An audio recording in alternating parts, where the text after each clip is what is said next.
akan direkod. Jadi cikgu harap kamu fahamlah benda tu. So apa-apa yang cikgu ajar dekat sini akan direkod dan cikgu akan up dekat YouTube untuk bantu kamu boleh tengok balik apa yang cikgu ajar hari ini.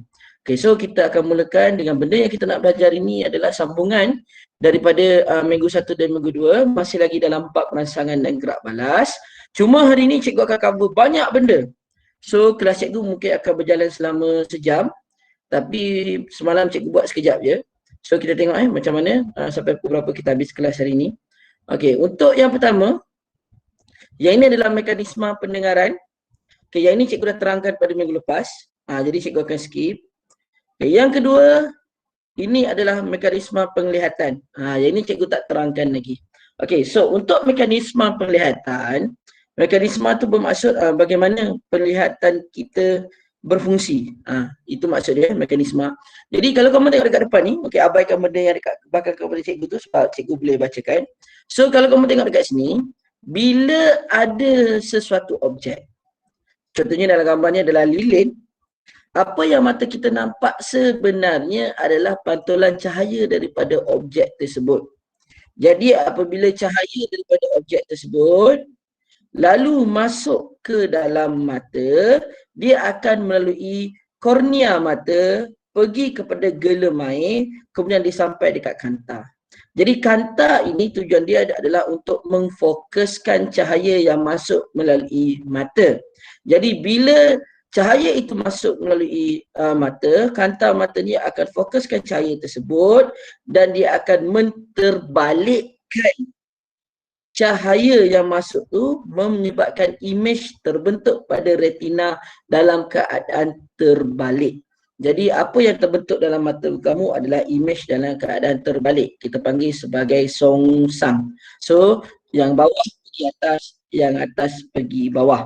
Jadi bila imej tu terbentuk pada retina, apa yang berlaku adalah fotoreseptor, iaitu bahagian pada mata yang menerima cahaya, dia akan tukarkan maklumat tersebut kepada impuls saraf.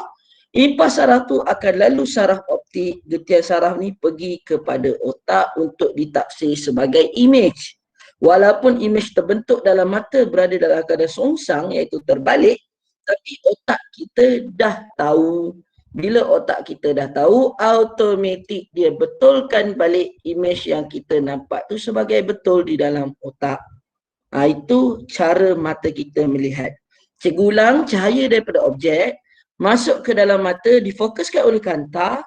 Bila difokuskan oleh kanta, imej akan terbentuk pada retina. Yang mana dekat retina ni ada fotoreseptor. Imej yang terbentuk adalah terbalik. Fotoreseptor tu akan hantar maklumat tersebut dalam bentuk impuls saraf melalui saraf optik pergi ke otak dan otak akan tafsir dia sebagai imej yang tegak, dibetulkan balik. Itu adalah mekanisme penglihatan manusia. Okay, kalau ada apa-apa soalan jangan tanya je terus. Boleh hentikan cikgu, tak ada masalah. Okay, jadi seterusnya kita akan belajar mengenai kepekaan kulit pada badan kita. Okay, untuk pengetahuan korang, walaupun kulit itu gambar tak jelas. Okay, kejap Cikgu cuba menjelaskan gambar ni. Okay, sabar. Okay, sekejap. Cikgu cuba. Masih bagi tahu cikgu.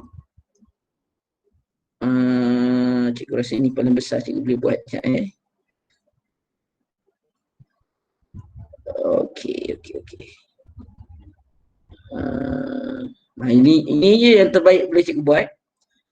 Tak apa, nanti next time cikgu akan cuba besarkan lagi imej tu. Okay, untuk imej mata tadi, okay, jangan risau, yang ini ada gambar dia ada dalam buku teks. Benda yang sama je, cikgu ambil daripada buku teks, cikgu terjemahkan kepada slide. Sebab nanti kenapa cikgu guna buku teks, mudah untuk kamu rujuk balik nanti. Okay, kita pergi kepada kepekaan kulit manusia. Okay, untuk pengetahuan korang, walaupun kulit adalah organ yang paling besar dekat badan kita, tetapi setiap bahagian badan kita mempunyai kepekaan yang berbeza. Apa maksud kepekaan?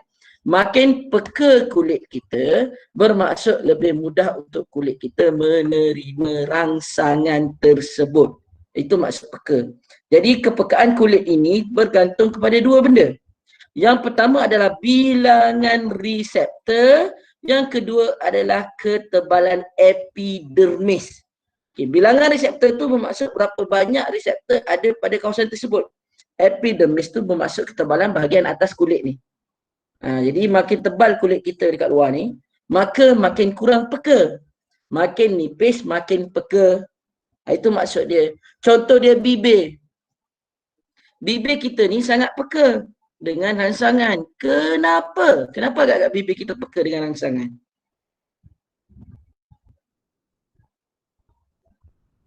Ada siapa boleh jawab? Kenapa bibir kita peka? Kulit dia nipis. Yes, sebab kulit dia nipis. Bibir punya kulit yang nipis, epidermis yang nipis. Okey, dalam exam kena jawab epidermis yang nipis. Itu sebab dia menjadi peka. Okey, kita sambung seterusnya. Okey. Kalau kamu tengok dekat sini okey, gambar rajah pertama tu gambar rajah doktor menyuntik tangan. Okey, kenapa doktor membuat keputusan untuk menyuntik tangan lengan pada bahagian lengan? Kerana kita punya epidermis dekat lengan adalah tebal dan bilangan reseptor adalah sedikit. Maka kulit dekat sini kurang peka terhadap rasa sakit. Jadi bila kurang peka, doktor cucuk tak adalah sakit sangat. Gambar yang kedua yang ada dalam slide cikgu ni adalah gambar tapak tangan. Okey, bayi dia menggunakan tapak tangan untuk merasa. Okey, untuk merasa objek yang ada di sekelilingnya. Kenapa bayi guna tapak tangan? Ini soalan kebat. Kenapa bayi menggunakan tapak tangan? Sebab dia rasa dia kuat kat situ. Kurang tepat. Kaitkan dengan bilangan reseptor dengan ketebalan kulit. Kenapa kita bayi guna tapak tangan? Bayi kulit nipis. Yes, tapak tangan. Kena jawab. Tapak tangan bayi mempunyai epidermis yang nipis. Satu lagi? Reseptor. Reseptor apa? Reseptor dia banyak. Ya, bilangan reseptor lebih banyak. Jadi itu sebab bayi dia suka merasa objek sekelilingnya menggunakan tapak tangan. Dia boleh tahu objek tu lembut ke, keras ke, sedap dipegang ke. Itu adalah bayi. Okey, kita akan pergi kepada lidah. So untuk kita lidah, tengok gambar ajar dekat depan ni. Okey, untuk pengetahuan kamu, lidah ni sebenarnya kita boleh rasa kelima-lima rasa pada kawasan lidah. Tetapi ada kawasan tertentu yang lebih peka terhadap rasa tertentu. Okay, contoh kalau kamu tengok dalam gambar rajah cikgu tunjuk dekat depan ni, untuk pengetahuan korang, bahagian biru yang ada dekat dalam tu, itu peka terhadap rasa pahit. Kemudian kita ada dekat tepi ni, kiri dan kanan. Yang warna hijau tu, peka terhadap rasa masam. Itu sebab bila kita tengok benda-benda masam, kita akan rasa tingling, rasa macam geli-geli je dekat belakang lidah tu. Sebab itu adalah kawasan sensitif dengan rasa masam. Kemudian kita ada rasa manis dan masin pada bahagian depan lidah. Okey, dan kalau rasa lidah, kawasan yang sekeliling lidah tu, terutamanya kawasan tengah, lebih peka kepada rasa umami yang kita belajar pada minggu lepas, rasa sedap. Itu lidah kita. Okey, jadi kalau kita cakap lidah ni macam mana? Kalau letak benda pahit dekat depan lidah tak rasa sangat, sebenarnya tetap rasa pahit. Cuma bahagian belakang lidah tu lebih rasa pahit. Jadi itu adalah kawasan kepekaan lidah. Okey, seterusnya kita nak pergi kepada had deria penglihatan. So had deria ni bermaksud adalah tahap keupayaan untuk mata kita melihat. Okey, sebagai contoh mata kita tak boleh tengok objek yang terlalu kecil. Contohnya macam coronavirus. Kalau mata kita boleh tengok coronavirus, yang tu alhamdulillah. Pergi kedai kita dah tahu, oh situ ada corona, kita boleh elak. Tapi mata kita tak boleh tengok. Itu adalah had deria kita. Okey, limitasi kepada deria kita. Dan kita tak boleh tengok objek yang terlalu jauh. Contohnya lah, tak payah cakap planet Mushtari dalam gambar ni. Kalau kamu nak tengok taman sebelah pun dah nampak jelas tak jelas. Sebab itu adalah had mata kita. Dan had deria mata ni sebenarnya ada pada semua orang. Ini tak boleh lari, memang ada pada kita semua. Okey. Dan salah satu had deria yang kamu kena belajar adalah disebut sebagai ilusi optik. Okey, cikgu ada tunjuk 3 gambar dekat depan ni. Dan gambar yang ketiga, cikgu nak kamu tengok gambar yang ketiga yang ada bulatan dan bentuk petak ni. Okey, untuk pengetahuan, kalau kita sekali lalu, kita boleh nampak bentuk segi empat dekat tengah ni melengkung garisan dia. Tapi sebenarnya dia tidak melengkung. Okey, garisan ini sebenarnya tidak melengkung. Okey, apa ni soalan? Asal gambar kabur, tulisan tu memang kabur sebab cikgu apa tu? Kecilkan slide. Okey, gambar kenapa kabur? Mungkin sebab tu. Okey, betul. Kalau siapa yang saya cakap betul, kalau nak tengok lebih detail ada dalam buku teks. Cikgu cuma tunjuk gambar dekat depan ni. Okey, so kalau kamu buka buku teks, ambil pembaris, ukur garis ni, letak pembaris, kamu akan perasan garisan ni sebenarnya lurus. Ini adalah had deria kita. Kenapa kita nampak garisan ni melengkung? Sebab ada gangguan bulatan di belakangnya. Jadi bila ada gangguan di belakangnya, maka otak kita salah tafsir apa yang kita nampak. Ini kita tak boleh lari. Okey? Itu kita sebut sebagai ilusi optik sebab mata kita tak dapat tafsir disebabkan oleh gangguan luar. Okay, cikgu tunjuk contoh gambar dekat depan ni. Okay, cikgu nak kamu tengok gambar pertama ni. Yang mouse cikgu bergerak ni. Okay, siapa boleh bagi tahu cikgu tu gambar apa? Perempuan. Okay, ada yang nampak gambar perempuan. Siapa yang jawab tu? Najib. Najib, bagus. Najib nampak perempuan. Ada kuda. Siapa yang nampak kuda tu? Saya, Amirul Faiz. Okey, Amirul Faiz nampak kuda. Saya nampak burung. Nampak burung. Oh, betul. Ada burung. Okey, ada lagi yang nampak gambar apa dekat sini? Nampak Kucing. Kucing? Bukan. Baik. Kucing. Okey, itu Bukan. itu dah jauh sendiri. Kucing. Okey, saya dah rasa takut dah ni. Okey, kenapa ada setengah kita nampak burung, nampak perempuan, nampak kuda? Itu kita sebut sebagai ilusi optik. Sebab otak kita salah tafsir. Apa dia? Nuri nak cakap apa tadi? Okey, cikgu sambung So, mata kita salah tafsir sebab kita ada macam-macam gangguan dekat situ. Okey, sebagai contoh, Haikal angkat tangan. Ada apa?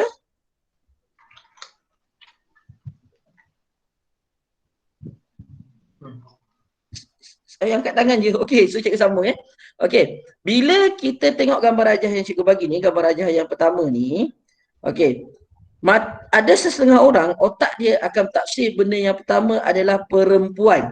Ada orang yang tafsir benda pertama tu adalah perempuan. Macam itu Najib dia nampak perempuan. Okey, kenapa kita nampak dia perempuan? Sebab susunan burung dan kuda tu membentuk muka yang otak kita kenal. Sebab otak kita tahu muka mesti ada mata, hidung, mulut dan telinga. Jadi otak salah tafsir dan menyebabkan kita nampak perempuan. Jadi ada setengah orang, dia akan nampak kuda tu dulu. Jadi otak dia tafsir kuda dulu dan burung. Jadi itu kita sebut sebagai ilusi optik. Itu adalah hak deria. Kadang-kadang otak kita salah tafsir. Sama macam kalau kamu duduk asrama. Tiba-tiba nampak bayang-bayang lalu dekat koridor. Otak tafsir benda yang pertama, ya Allah, hantu mengganggu umat Islam menuntut ilmu agama.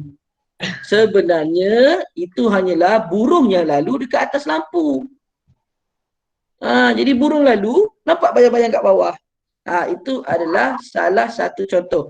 Tiba-tiba makanan dalam loker hilang, itu bukan ilusi optik sayang. Itu namanya pencuri. Itu kerja rebat. Bahaya betul. Okey. So cikgu sambung balik. Okey, itu ilusi optik. Ini contoh ilusi optik yang lain. Yang mana dia menyebabkan kita rasa keliru. Apa yang koyak? Tiba-tiba seluar koyak. Okey, faham. Okay. Cikgu baru sebut. Jangan sebut benda pelik-pelik. Cikgu nak bawa video ni pergi jalan YouTube. Jangan sebut benda pelik-pelik. Okey, so cikgu sambung. Bahaya betul. Okey. So kita tengok Masalah yang kedua adalah titik buta. So apa yang dimaksudkan dengan titik buta tu? Titik buta ni berlaku apabila kita tengok pada objek, tiba-tiba objek tu jatuh pada titik buta yang cikgu tunjuk dekat mouse cikgu ni, yang warna merah ni, itu adalah titik buta. So dekat titik buta ni langsung tiada saraf. Okey, contoh yang paling mudah kamu nak tengok macam mana rupa titik buta ni, kamu buka buku teks kamu. Okey, buku teks form 3, kamu boleh buka buku teks form 3, kemudian dekat bahagian titik buta tu dia ada satu latihan yang dia nak uji sama ada mata kita nampak atau tidak. Okey, sekejap cikgu buka buku teks, dia ada pada muka surat. Okey, cikgu dah jumpa. 25. Muka surat 25 muka surat 25. alamak, buku teks cikgu lambat. Okey, semua boleh buka muka surat 25 kalau ada buku teks sekarang.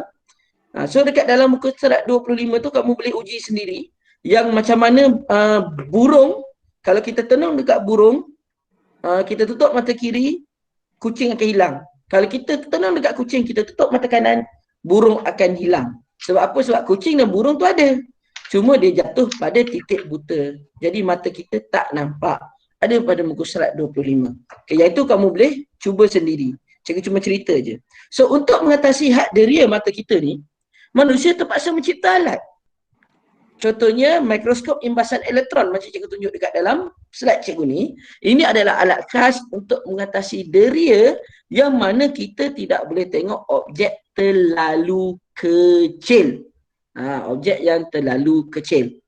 Okey, jadi teleskop, mikroskop ni, dia akan, kita letak objek yang kecil dekat bawah tu, dia akan guna komputer, komputer akan imbas, kemudian dia akan hasilkan image. Contohnya macam ni, ini image kepala serangga. Kita boleh nampak lebih jelas mata dia, dan kita boleh nampak sesungut dia, kita boleh nampak mulut dia, yang ada dekat depan ni, mulut, mata, sesungut, dan kelebihan mikroskop ini, dia hanya menghasilkan image yang tidak berwarna. Dia cuma boleh tengok kecil, image tidak berwarna. Ini yang kita ada dalam makmal. Kita sebut sebagai mikroskop cahaya. Kita pernah buat untuk tengok sel masa form 2. Okey, jadi mikroskop ni cahaya ni sama. Sebab mata kita tak boleh tengok sel. Jadi dengan bantuan mikroskop kita boleh tengok sel. Yang ini untuk mengatasi had deria untuk tengok jauh. Kita panggil sebagai teropong. Jadi dengan bantuan teropong kita boleh tengok objek yang jauh. Okey, yang ini adalah alat untuk mengatasi had deria yang mana kita tidak boleh tengok tembus objek. Oh ni. Ini X-ray. Yes, X-ray. Okey, siapa yang biasa patah tangan tu dia tahulah. Macam nak kenal lah. Okay. Siapa yang biasa patah tangan tu dia dengan mesin ni macam ni lah. Macam Kawan lah, kawan. Kawan. Okey. Lagi 2 kali kan, 2 kali orang tu. Hospital di rumah saya. Oh macam dah dekat rumah sendiri. Bagus lah. Siapa buka kamera ni? So, kelas cikgu sambung balik. Jadi mata kita tak boleh tengok tembus objek. Jadi dengan bantuan X-ray ni kita boleh tengok tembus objek.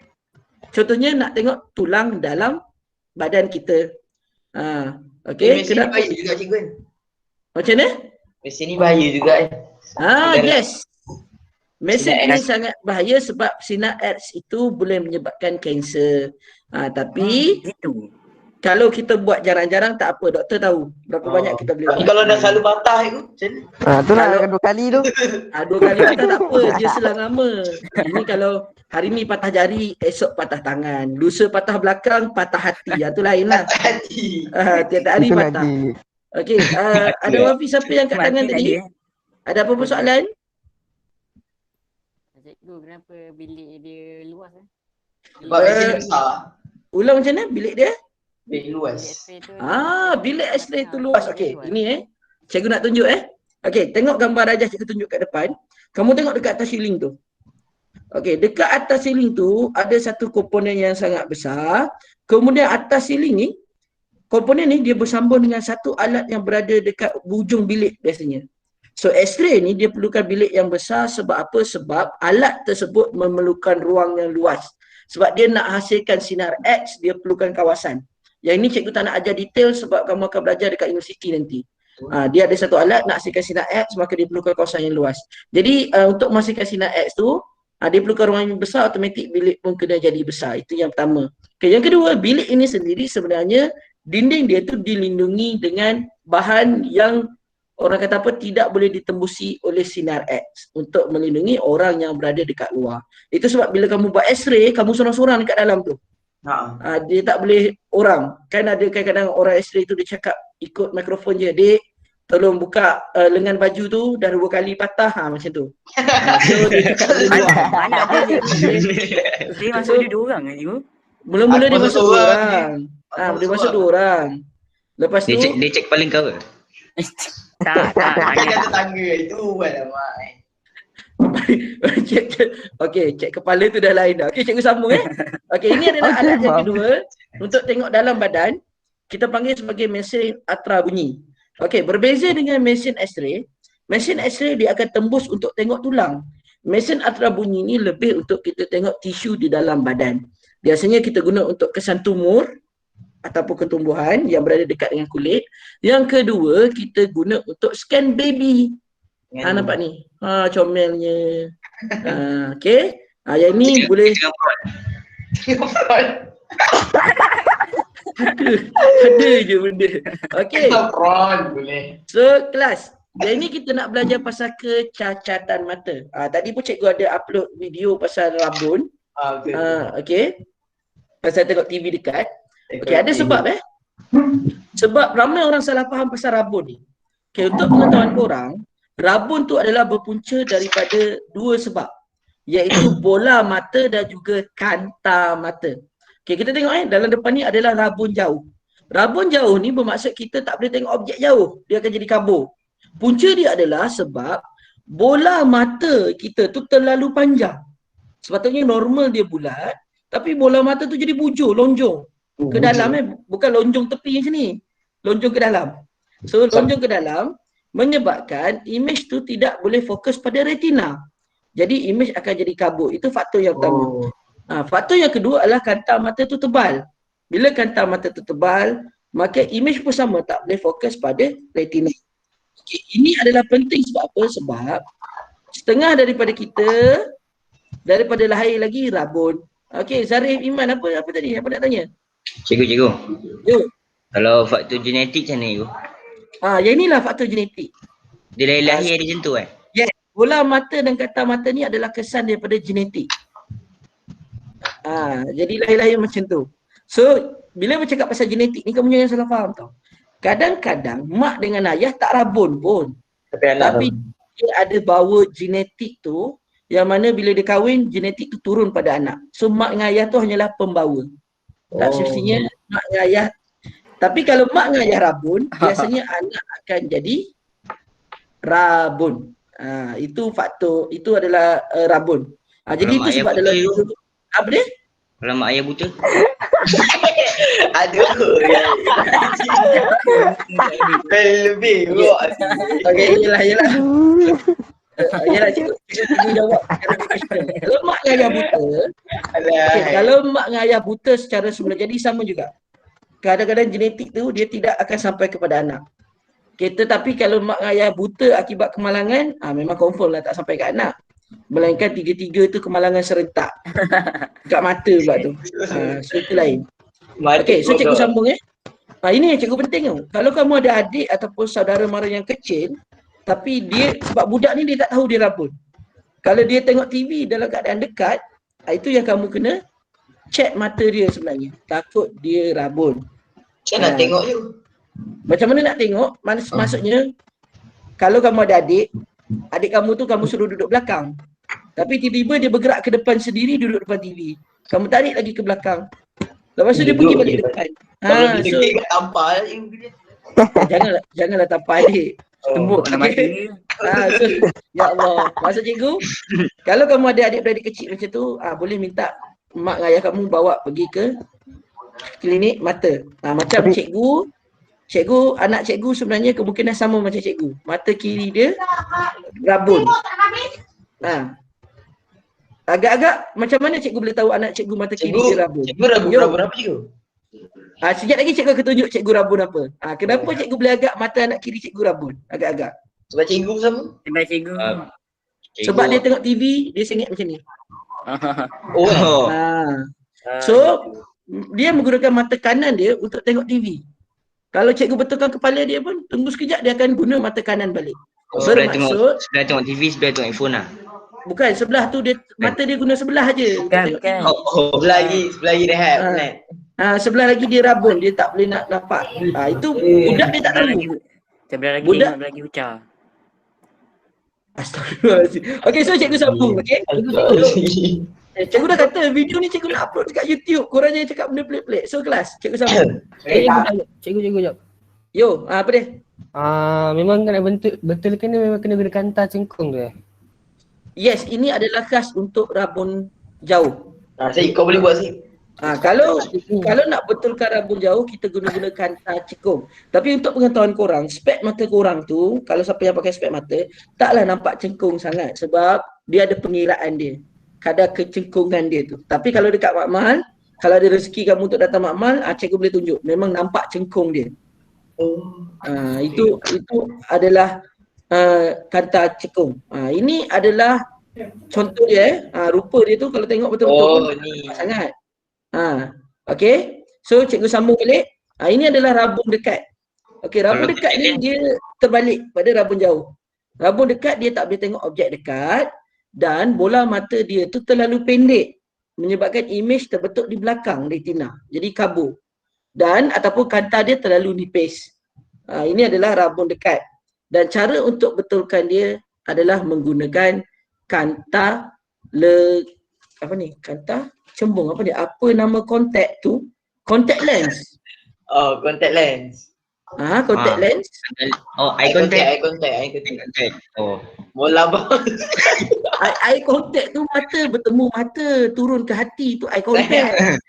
Contact lens macam ni tu. Contact Okay, lens. Contact Dia lens. Mata warna-warna. Okay, contact lens pula sebenarnya dia mengubah ketebalan bahagian kornea dekat atas ni supaya dia boleh mengubah titik fokus dia tu. Itu sebab contact lens ni dia mahal sikit. Sebab dia lagi moden daripada kanta ni. Kalau pakai sakit je kan. Tak juga, isteri cikgu pakai contact lens. Tapi sakit hati. Kena bersihkan kan cikgu. Masalah contact lens adalah penjagaan dari segi kebersihan. Sebab apa? Sebab kalau kamu tak jaga kebersihan, kuman masuk ke dalam mata. Sebab kita pakai kat mata. Itu bahaya. Okay. Okay? Sekarang dah boleh tanam bedah masuk dalam mata kan cikgu. Ya itu lain. Itu pembedahan kornea, pembedahan kanta, pembedahan Weh, laser. Najib. Itu lain. Okay, dan dia lagi mahal. Sebab dia betulkan secara permanent. Cikgu bagi contoh mudah yang cikgu tahu dekat sekolah kita, Ustaz Helmi buat pembedahan laser. Untuk betulkan rabun dia. Okey. So cikgu sambung. Okey, ini adalah kecacatan yang cikgu alami. Kita panggil sebagai astigmatism. So apakah itu astigmatism? Astigmatism ni adalah kita tak boleh tengok objek tu dengan jelas. Macam ni. Macam ni macam cikgu tunjuk gambar ni. Kenapa? Sebab kornea mata ataupun kanta mata tu tidak sekata. Dia macam orang kata tak rata. Jadi bila tak rata, kamu tengok gambar cikgu tunjuk kat depan ni, image tu akan fokus pada banyak image dekat retina. Jadi retina akan baca saraf kita akan salah baca image tersebut. Menyebabkan image tu menjadi kabur. Itu kita panggil sebagai rabun silau, bahasa kasau dia. Cikgu, kalau tengok dia cahaya dalam gelap pun bahaya juga cikgu. Tengok cahaya dalam gelap, Macam tengok handphone. dia tak bahaya, cuma mata akan jadi penat. Itu Macam je. tengok TV dekat-dekat lah. Yes. Mata akan jadi penat. Cuma sebab cikgu baca juga benda tu sebelum cikgu buat video tu. Tiada lagi kajian Kalau penat saintifik. sangat cikgu, mata penat sangat. Tidur lah. Datang. Mata penat sangat dia jadi merah lah, mata jadi kering, kamu akan rasa tak selesa. Cikgu, hari tu sampai kes dia mata tak boleh nak kelip. Dah. Dia kering sangat mata dia. Itu sebab dah. Okey, itu cikgu tak terbaca lah, nanti cikgu akan baca balik. Okey, so Lah nak klip. okey, kita sambung. Maknanya dia kering sangat sampai mata tak boleh nak buka. Jawab litan dah. Tadi cikgu nak jawab sangat. Okey, cikgu sambung. Okey, mata kita perlu sentiasa lembab tau. Untuk kita melindungi mata dan mudahkan pergerakan mata tu. Jadi kalau kering sangat pun bahaya. Boleh merosakkan mata. So kita akan pergi kepada had deria pendengaran. Okey, untuk had deria pendengaran ni bermaksud kepayaan kita untuk mendengar bunyi. Dan untuk pengetahuan semua, telinga kita hanya boleh mendengar julat antara 20 hingga 20,000 Hz. Itu adalah frekuensi bunyi. Tinggi daripada 20,000 kita tak akan dengar. Kurang daripada 20 kita langsung tak akan dengar. Okey. Itu adalah kita punya had pendengaran dan ini adalah berbeza mengikut orang. Juga berbeza mengikut usia. Makin tua, gegendan telinga tu gegendan telinga tu dah lembik, dah jadi tak kenyal. Jadi itu sebab dia tak dengar. Okey. Kita semua akan mengalaminya, kamu semua akan jadi tua. Dia bukan pekak je Gwen, dia bukan pekak. Dia bukan pekak. Kena Tapi panggil kuat lagi, kena panggil kuat sikit. kena cakap kuat sikit sebab dia susah nak kesan gelombang. Sebab dia dah tak kenyal. Kalau gegendan dia rosak tu. Kalau Dia dah gegendan pekak. rosak, dia langsung jadi pekak. Okey. Gitu.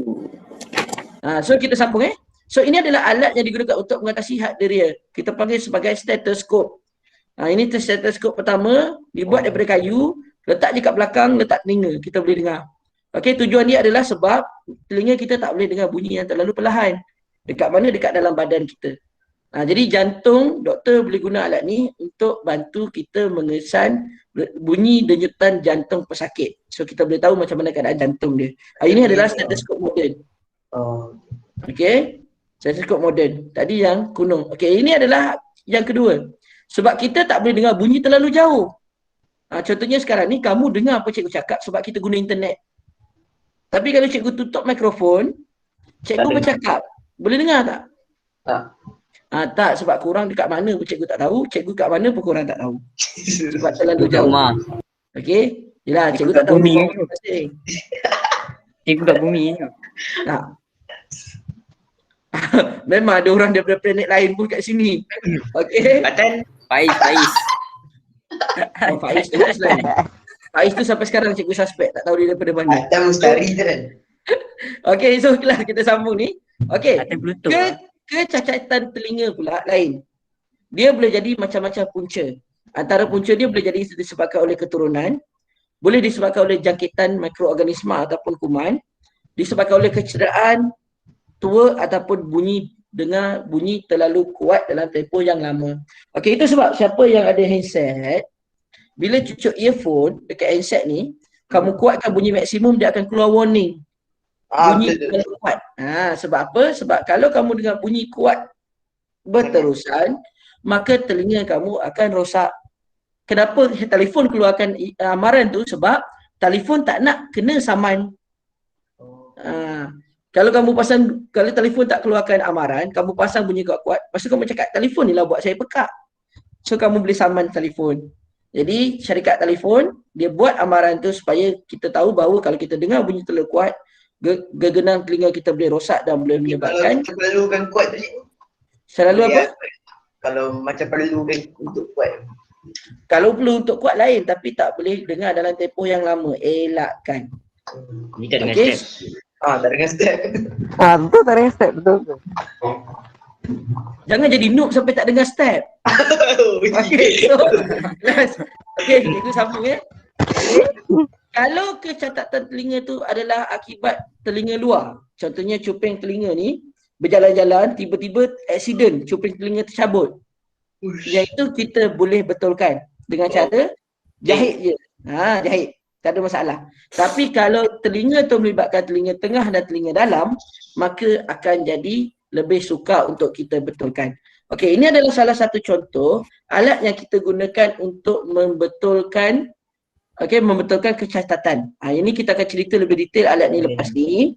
Cuma cikgu nak cakap, kalau gegenang telinga pecah akibat kemalangan macam berlubang, iaitu kita boleh buat pembedahan untuk betulkan. Kalau tulang osikal rosak pun kita boleh gunakan pembedahan. Tapi kalau koklea yang rosak, itu lain cerita.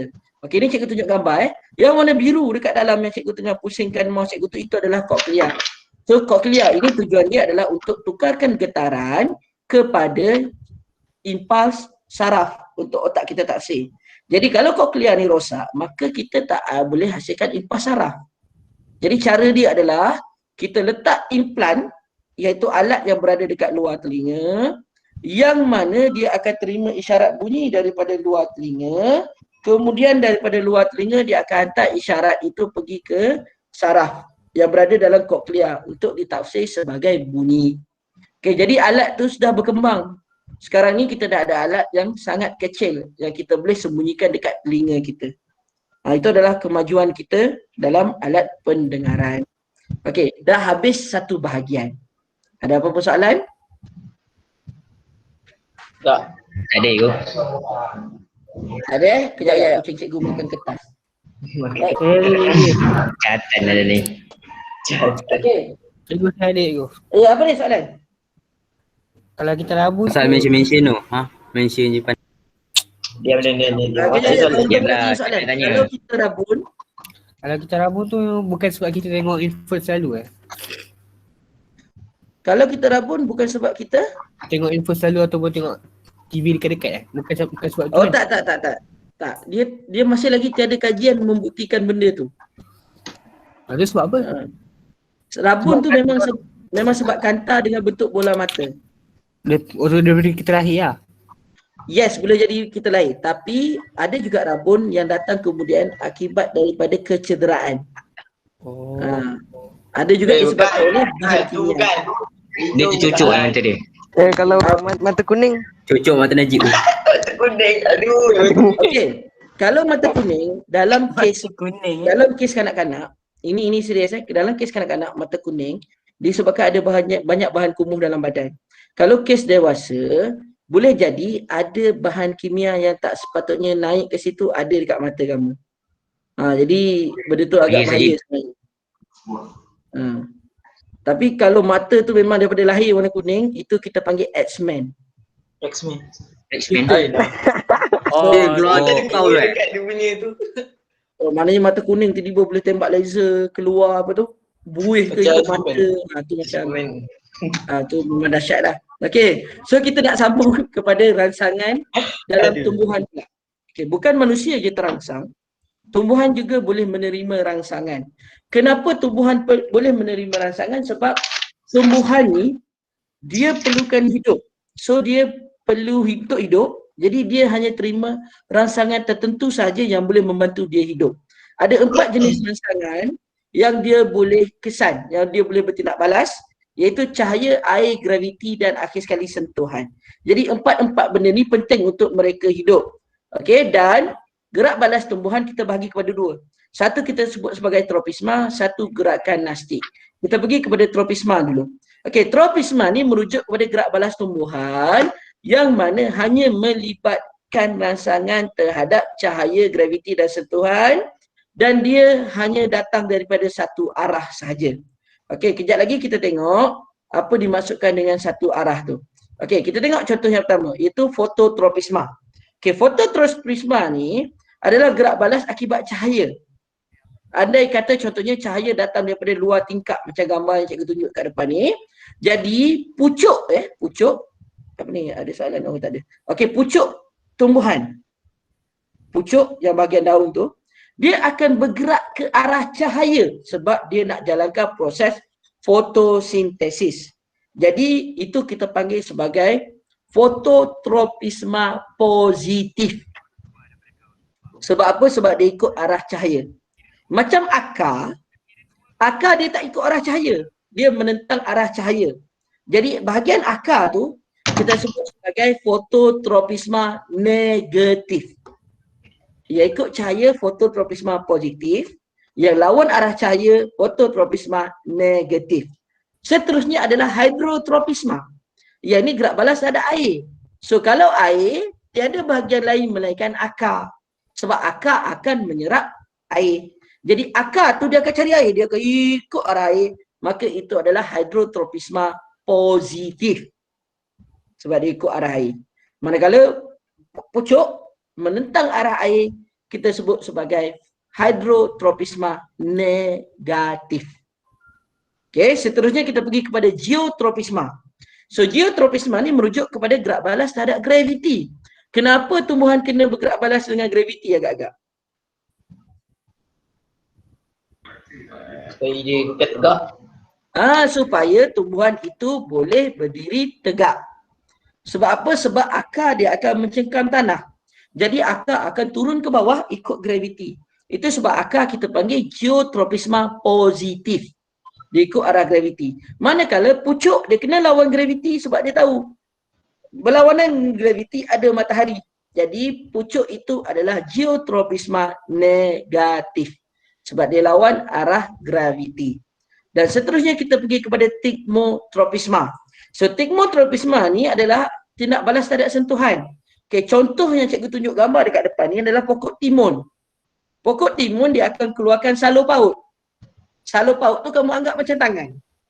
Jadi pokok dia akan keluarkan tangan. So dia akan lilit batang yang ada di sekelilingnya menggunakan tangan itu untuk berpaut. Jadi bila dia berpaut, apa kelebihan pokok yang berpaut ni? Dapat cahaya. Yes, mudah untuk dia dapat cahaya satu dan membolehkan dia berdiri dengan tegak. Jadi sokongan kita sebut. Itu adalah tigmotropisma. Sebab apa? Sebab bahagian salur paut ni, dia hanya bertindak balas apabila dia menyentuh objek di sekeliling dia. Kalau dia rasa ada batang, dia akan lilit batang tersebut. Okey? Dan contoh yang lain adalah selain pada salur paut ni, yang ini. Tengok, contoh dekat depan. Aduh, sakit. Sorry, kucing cakar cikgu punya kaki. Okey, so kita tengok dekat depan ni. Okey, contoh, sakit. Tengok pokok dekat depan ni. Okey, ini adalah contoh pokok kacang botol. Yang mana pokok kacang botol ni dia akan melilit batang. Ini kita panggil sebagai batang lilit. Dia batang dia tu sendiri melilit. Kalau dia ada salur macam timun ni, itu kita sebut sebagai salur paut. Tujuan dia pun sama. Cuma bahagian yang berbeza. Itu kita sebut sebagai tigmotropisma. Seterusnya adalah gerakan nastik. So gerakan nastik ini adalah gerakan terhadap sentuhan yang bertindak balas lebih cepat biasanya untuk melindungi pokok tersebut. Contohnya pokok semalu. Tahu pokok semalu? Tahu. Ada banyak padang yang ada duri tu kan?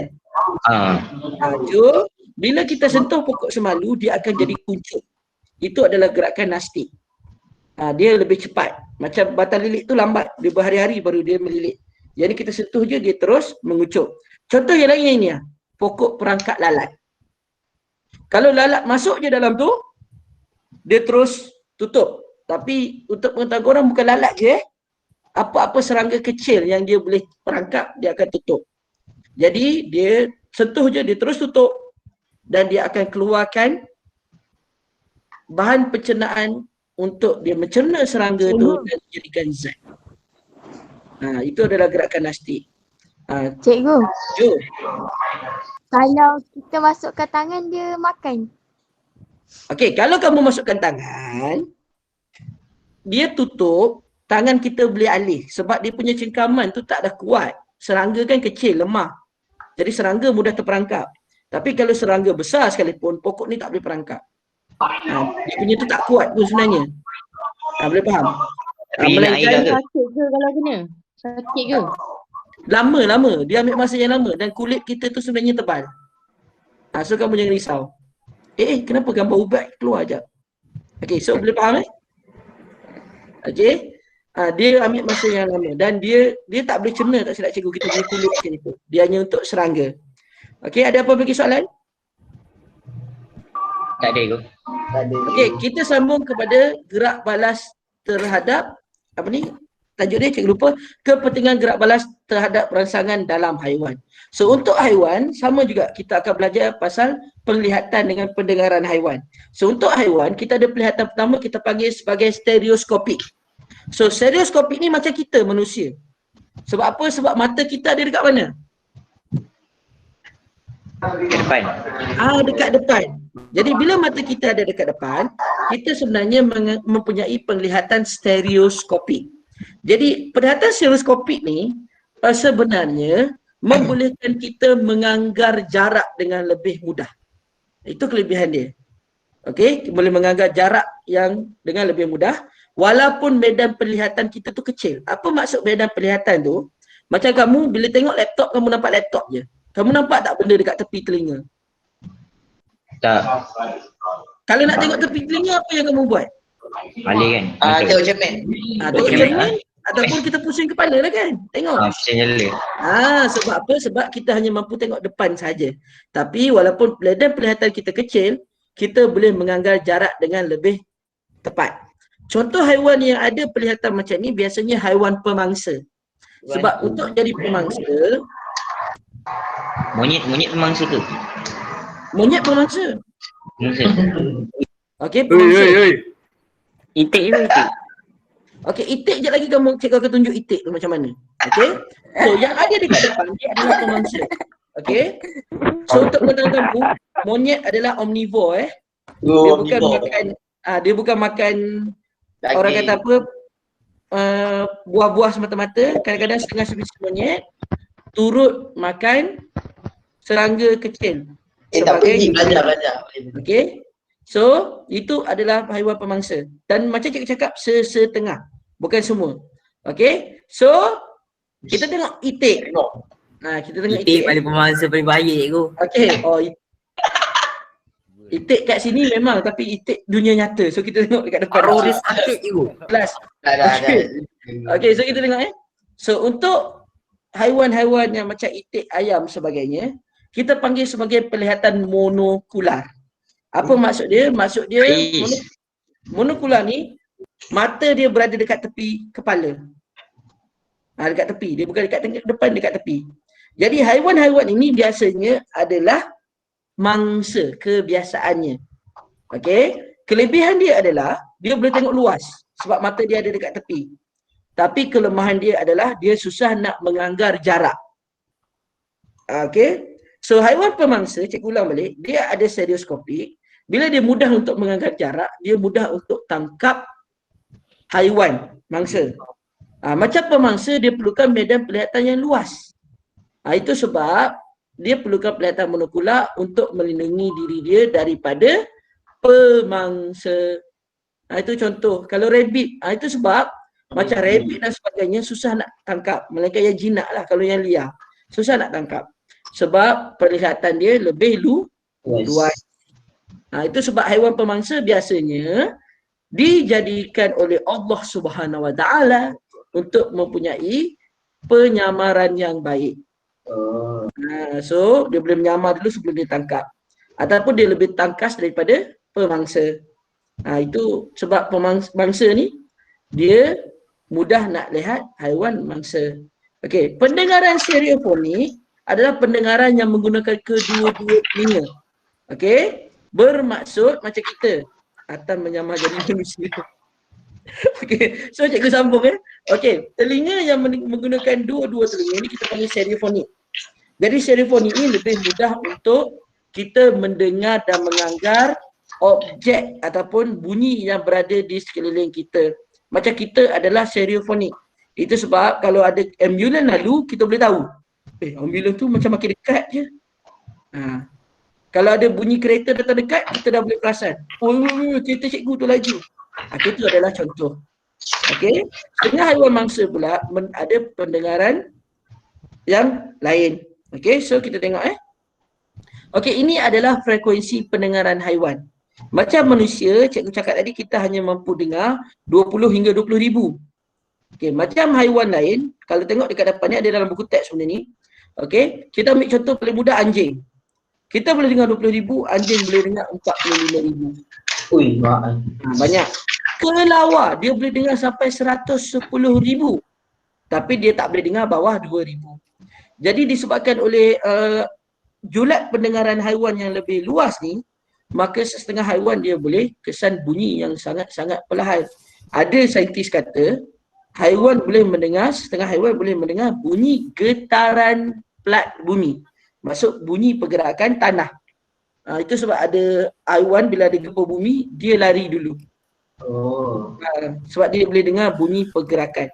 Sebab bunyi tu frekuensi dia terlalu rendah atau terlalu tinggi yang di luar kemampuan kita untuk dengar. Okey. So kita tengok ada setengah haiwan, okey, cara dia bertindak balas antara satu sama lain dengan mengeluarkan feromon. So feromon ni adalah sejenis bahan kimia yang mana yang dibebaskan oleh serangga, dan apabila ada serangga lain datang, dia boleh mengesan feromon tersebut. Itu adalah serangga. Okey, untuk ikan ada benda dipanggil sebagai garis lateral. So garis lateral tu adalah satu bahagian pada tepi badan ikan yang mana dia mudah untuk mengesan getaran di dalam air. Cara itulah dia nak lindungi diri dia daripada kena tangkap dan cara dia untuk mengesan mangsa dia. Okey, garisan lateral. So setengah haiwan macam belut elektrik, dia menghasilkan medan elektrik. Jadi bila ada mangsa atau pemangsa berdekatan dengan dia, medan elektrik dia akan berubah dan boleh membantu dia mengesan haiwan tersebut. Okey. So, Memang macam tu ke elektrik macam mana? Memang macam tu ke? Bukan. Tak adalah kamu nampak macam keluar macam tu. Bukan Tak ada. Tak adalah, ini cuma Bukan. gambaran saja. Macam Pikachu kan. Itu macam gambaran je Pikachu tu. Okey. So itu saja untuk bab 1. Dah habis. Alhamdulillah. Okey. Kod Jadi kehadiran. Tom ini Yam adalah Keli. kod kehadiran Tom Yam Keli. Tak benar lagi Tom orang Yam masuk monyet. Keli dan Tom Yam je. Cikgu dapat idea ni sebab tak pernah ada. Jadi apa kata kita macam cuba buat. Okey, resepi Tom Yam Keli. Macam orang tiup mic. Okey.